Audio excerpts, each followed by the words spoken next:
I used to have Asperger's syndrome. So it's on the autism spectrum. And I had ADHD and something called ODD. You ever heard of that one? Oppositional defiant disorder. It means that when someone tells you to do something, you automatically and reflexively tell them no. You can imagine by the time I graduated from high school how popular I was with the teachers and whatnot. And all of this comes down to hardware in the brain and threat networks in we'll call it the emotion and spiritual side of what's going on. So I reversed that. And it took me years and a lot of money to reprogram my brain, reprogram my eyes, my ears, the way my tongue moves, the way my body moves. I had to redo all that. And then I had to learn all of the emotional stuff that I never picked up as a kid, all the social interactions. Those are learned. Okay, so how did you lose Asperger's? Because isn't that kind of like if you have it, it's permanent, right? People believe all sorts of weird stuff. Did you know that until Eric Kendall won a Nobel Prize in 1994, scientists believed that you were born with the number of brain cells you were going to die with and that you could never change your brain or grow it? It's funny. I still believe that. Like, you lose your brain cells and they'll never come back. Dude, right? I interviewed Eric Kendall when he was 84 on my show, and he's incredibly high performance brain, happy, engaged. And yeah, he proved that neuroplasticity is real. And my cognitive enhancement book is based on that. So we believed all sorts of nonsense. Here's what's happening with autism and Asperger's, especially the higher functioning stuff. Something happens environmentally that lowers mitochondrial output dramatically. And you can measure that. And we find this in autistic kids. So now you have a low power brain. It just can't make enough electricity to do what a normal brain should do. And then because of autoimmune inflammatory stuff, which can be caused by many different things, the signals that come into the brain are staticky. So eyes don't work right, ears don't work right, touch doesn't work right, right? So now you have a low power brain trying to make sense of the signals in the world around you. But the signals are dirty and it's low powered. So you become really good at low power pattern matching. So what did I do? I fixed my mitochondrial networks. And that gave me a huge amount of energy. And then I went through and I fixed my nervous system. So now I have a clean signal coming in. And then the hardest part was teaching my brain how to process the clean signal. And that took several years. And I wouldn't be able to do it without neurofeedback. Reprogramming my hearing and my eyes was so hard to do. But it is possible. It's just hard. And I know dozens of parents who've fully healed their kids from autism. It just takes a lot of work. What about for the autistic or kids with Asperger's who are just really smart, though? Yeah, like they excel. Like maybe Elon Musk, who said that he's had Asperger's or has Asperger's. Well, you don't lose the pattern matching. See, that's the gift. So my brain evolved in a low power environment. It learned how to process that. And even studies of Einstein's brain, it's not that it was bigger, it's that it was more efficient. So my brain, through suffering, learned to be hyper efficient at recognizing patterns, which is why I was able to create biohacking, I'm a futurist. Like that thing I did in my 20s, I'm the first guy to sell anything over the internet. Like my Dave, you weren't fat. I'm like, well, here's my picture from Entrepreneur Magazine when I'm 23 in that article about, hey guys, this kid's selling t-shirts over the enter something or another. Have you heard of it? Like, the words e-commerce happened. I knew that was happening because my brain does that. I still have that, but now I can make eye contact. I have social networks. I've got all my emotional stuff that works. And I generally move pretty well, although there's a couple of little movement patterns I haven't quite hacked yet. You were one of the first people to sell something on the internet, right? I was the first person. The second one was the guys who ran virtual vineyards. And the internet at the time was Usenet. We hadn't invented the browser yet. And you were selling the coffee t-shirt. It said caffeine, my drug of choice. It had this molecule in it. Caffeine is my drug of choice. Yeah. Mine too. Exactly. I'm at least consistent on that. How did you make 6 million by 26 and lose it by 28 though? Well, I knew that the internet was going to be a thing because I'd been on it since I was studying computer science and all that. First mover advantage kind of thing. So I went to Silicon Valley and I made a resume that said internet on everything. And I got 2 job offers. One was for the company that made the first internet data center. Google was 2 guys and 2 computers. Hotmail started there. The Facebook was 8 servers, started there. I helped Salesforce when they were 8 people. So we built 42 data centers and grew to 5,000 employees in 3 years. And the part of the business I started did $100 million a quarter in revenue. So my stock options were worth $6 million. And that was awesome. Then there was a crash in the market because WorldCom lied about internet traffic and a bunch of financial nonsense. But the company went bankrupt because I attended board meetings and I was high enough up. I was blacked out. It was illegal for me to trade my shares. So I watched my wealth evaporate from $80 a share to $5 a share and less. So it was horrible. But here's the thing. I was miserable and anxious all the time and had terrible brain fog. I had arthritis since I was 14. And I'm like, I want to be happy. I want to do the things I'm supposed to do. So I tried being famous. I was in Entrepreneur Magazine, all these other things about early business on the internet. And then I tried getting married in my 20s. That didn't last very long. That was not a good thing for happiness. And then I tried being rich. And I completed all of those before I was 28. And when I had $6 million, I looked at a friend and I said, I'll be happy when I have 10. And I didn't understand dopamine. I didn't understand brains because pursuing things makes you happy. Getting them never makes you happy. It's provable, right? So happiness is an internally generated state that's irrespective of what's happening in the world around you. So the real game that we're all playing is how do we change our state at will? Because you want to be the person who can meditate in the middle of a storm. You want to be able to say, you know what? The economy's doing this, social media is doing that, the government's doing this, and it didn't affect my internal state at all. So I'm going to do what I'm going to do. And you say, I like what happened. I didn't like what happened. Didn't affect my internal state. Because that's how you have the most power to change the world. That lets you show up for your friends and your family and your community. Not being programmed, not being triggered, just being present and being thoughtful and being in charge of yourself. So why was I working 90-hour weeks back then? Because I was convinced it would make me free and happy. And it doesn't do that.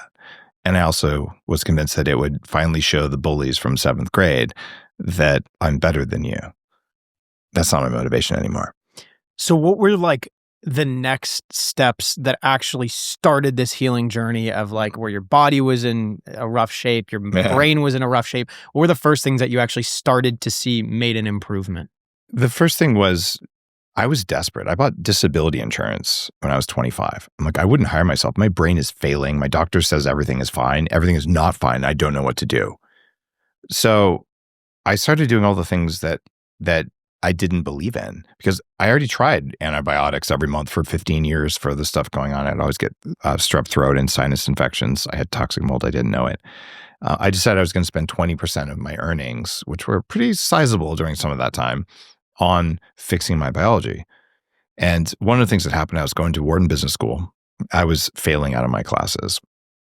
So I went to a psychiatrist and I'd read Dr. Daniel Amen's first book about brain scans. And this is not the kind that I do at 40 Years of Zen. This is it's called a SPECT scan to figure out where's metabolic activity happening. And I went into one of his doctors and said, I want a scan. And he said, oh, Tech Bro wants Adderall. I know this game. And he said, fine, we'll get you a scan. And I come back in a week later after they've injected me with radioactive sugar and he looked at my brain and he just kind of, his face is white. And he says, Dave, inside your brain is total chaos. I don't know how you're standing here in front of me right now. You have the best camouflage I've ever seen. And by camouflage, what he meant was humans, when we are sick or weak or struggling, we're wired to not show it to others because we might get kicked out of the tribe. Some other animals like cats, like if they're sick, they'll run away and go die in a tree so they get the other cats sick. Humans aren't like that. So there's people you know right now that are absolutely tapped out. They have the accelerator pinned to the floor all the time and they're slowing down and they feel helpless. There's nothing they can do. That was me. So that was the thing. And when he said that, I was like, finally someone believes me. And I started taking smart drugs, actually before that were helping. And he got me the drug that I actually had come to him for, which is called modafinil, which is an off-label treatment for ADHD. But I was dealing with chronic fatigue, not ADHD. And I learned what causes chronic fatigue. And I learned how to reverse it. And so I don't have it anymore. And I have an incredibly powerful and fast brain that I never had in my 20s or 30s. And it's doable for anyone. It just requires curiosity and it requires data and it requires systems thinking, which is my gift. Was that the drug that Limitless was based off of? Yeah. How close is modafinil to Limitless? When you take it, if you're paying attention, modafinil will slightly change the saturation of color. So if you watch Limitless, every time he's on the drug, everything turns kind of green. There is a shift in color perception from it. And I warn people, if you're a dick, modafinil will make you a faster dick, right? So it makes you more, and it makes it easy to focus and to get things done. But it's not a stimulant, even like coffee or like Adderall or something. It's a different feeling. And it is one of the most studied drugs. It actually does raise IQ. It increases reaction time, decreases reaction time, makes you faster. And it has very few side effects. So if it works for you, 20% people don't really feel it. But if it works for you, it's kind of magic. And I've been on a low dose of that stuff pretty much every day for 20 something years now. And it's totally worth it. How do you, it's safe? Well, we've known about it since the mid-90s. It's been very well studied. It has very few side effects. It's much safer than statins. It's safer than antidepressants. So why isn't everyone doing it? Well, there are a lot of people doing it. How many entrepreneurs do you think are not on it? I don't know. A single person is. I mean, maybe just they do and they just don't tell us. So I was concerned about that. So at Wharton, I'm like, guys, I don't want to be accused of doping. So I would actually put my modafinil and my Proustam, my other smart drugs, because cognitive enhancing drugs really do work, and so do the supplements. I make them today. But I'd put them on the desk in front of me. I'm like, guys, I'm not breaking any rules, but I'm on these substances. And I don't think I would have graduated from business school without nootropics. It really made a difference. What do you think of Magic Mind? Boost energy and focus. Crush procrastination. See what's in here. Nootropics, matcha, adaptogens. I love adaptogens. This is really small. Let's see. Some olive oil. Cool. Ashwagandha. I like that. That's good stuff. Bacopa. Really good for dopamine. Rhodiola. One of my top all-time adaptogen favorite things. Got some turmeric, lion's mane, phosphatidylserine. I like this ingredient list. I just don't know how much of it's in there. Like, how much rhodiola are you really getting? I do a couple capsules of it. And lion's mane can be really powerful. L-theanine, natural caffeine, vitamin C. So it looks like a great list. Saffron, I just want to see the amounts of each one. Like, saffron is better than antidepressants. So I've heard the same thing as you. It really comes down to the amounts. Mm-hmm. And I've heard maybe something like they don't share the amounts because they don't want other people to copy their exact recipe of how they do it. I've been drinking these usually before the podcast as like an energy shot, and then they sponsored us, and I've just been curious about it. It's got natural caffeine in it. It's going to make you feel good. Yeah. Unquestionably. And since you don't know how much caffeine, it could be 200 milligrams. This is 60 milligrams. Okay, cool. So it's about a shot of espresso worth. Yes. So that's going to help you on a podcast.